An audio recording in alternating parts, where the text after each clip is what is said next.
How convincing is this North America rebound? It's quite convincing. I think it's a byproduct of a lot of hard work that they've done to really improve their digital business, bring out a lot of new products, and that's why you're seeing the rebound in North America. What specifically is driving it? I mean, the direct-to-consumer and then the sneaker launches? Yes, so the Air Vapor Max has been a great new shoe. The Epic React, their sneakers app that they've worked on, and it's been one of the most downloaded sneakers app right now in the country for shopping. So all of these investments they've made are starting to pay off. Are there a lot of sneakers apps? There are not a lot of sneakers apps, but it's like in terms of. I'm saying it's the most downloaded. What I meant is sort of questioning it. For all shopping apps, it's top 15 most downloaded all shopping apps in the U.S. Yeah. So two things. First, your name is an actronym. You know that, right? It is. Soul, and you cover the shoe industry. I'm sure he's noticed that over these many years. I love acronyms, so that's pretty cool. Okay, but more important than that, I want to talk about the Vapor Max, and just like generally speaking, I think, and I want to hear what your thoughts are. I think a couple of things are working in Nike's favor, starting with the ultra low-quality shoe offerings, even after all these years, that we're still seeing out of competitors like Under Armour. Like everyone was saying, that's going to be the next competitor. Sure. And I think like in the last 2 years, that's really just stopped being an issue. And then on things like the Vapor Max and very high quality, $190 shoes in general, I can't find them. I'm like a size 13. I know they make a lot of them. I'm on StockX, like at 11 o'clock at night, and I'm paying up $30, $40. Does Nike get to the point where they have to say, you know what? Why are we letting there be a secondary market when we can just price these shoes even more aggressively, or open a secondary market on one of our own apps? Well, Josh, you're making a great point. One of the things that came out on the call yesterday was that Nike said because they've invested so much in data analytics, they know that demand for some of that most coveted styles is far beyond the supply they're putting into the market. So they are using their apps to control supply, and that's what creates the scarcity value. That's what creates demand and excitement around the product. Right. That's why they're getting the great sales growth. So they're already showing a great rebound in North America without even supplying the market like it could. Jay, let me ask you this. Your current estimates, stock trades at about 30 times fiscal year 19 earnings. Yeah. I'm asking you, if you go back 6 months ago, would you have put a 30 multiple on this stock? I mean, knowing that, 6 months ago we could see North America was turning, knowing it's Nike, it's a fabulous brand, not taking anything away from the company. How comfortable would you have been with the 30x multiple?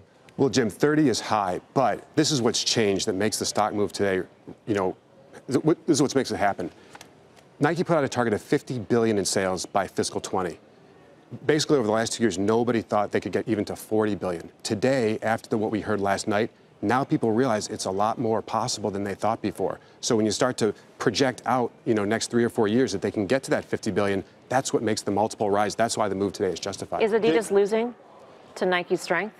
Is Adidas losing? Well, the question is, Adidas is covered in Europe at UBS by Fred Spears. Okay. And, Adidas still is making strong progress in the U.S. in the family channel and other places, and they're doing a great job controlling costs. Right now, at the premium channels like Foot Locker, Nike's got the newness that's really winning.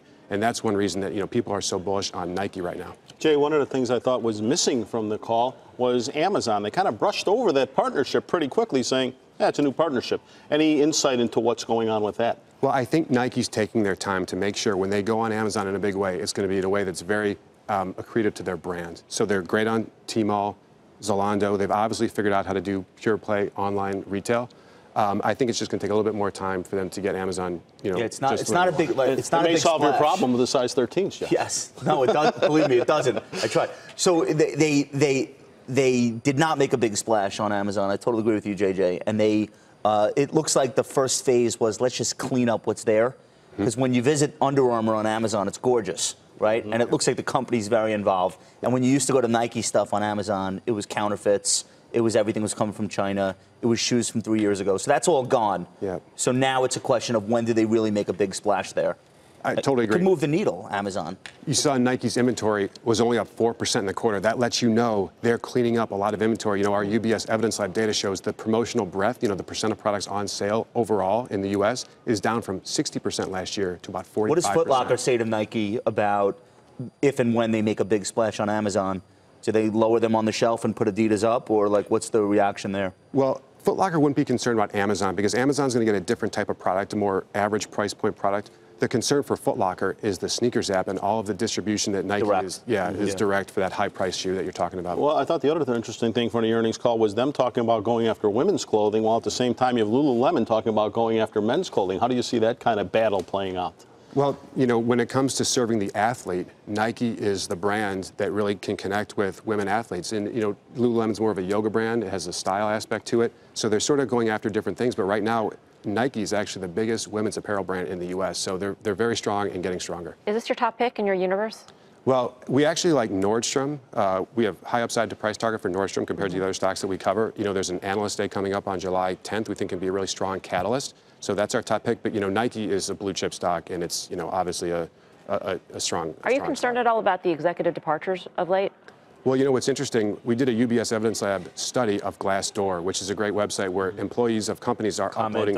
Yeah. And when that incident happened, the actual comments on Glassdoor showed that the CEO approval from Nike employees went way up. They had a bro culture there. They had guys there from the 90s that needed to be cleaned up, right? Well, whatever the case was, I think the fact is that employees are happy with the changes, and I think that's a good sign for Nike. Does that help them with their making sure their pipeline continues?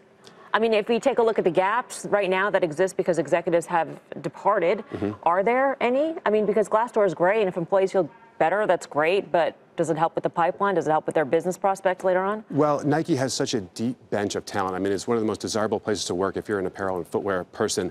So, you know, I don't think Nike has any concern about that. And plus, they're spending about $500 million a year in R&D, which is 10x what everybody else is spending. So I think that pipeline is going to remain pretty solid.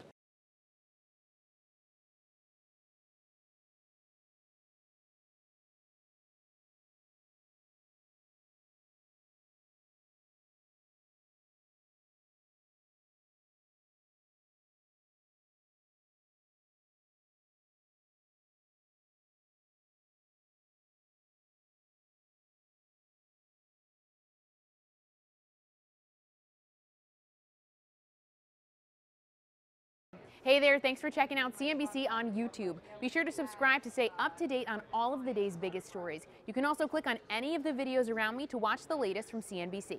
Thanks for watching.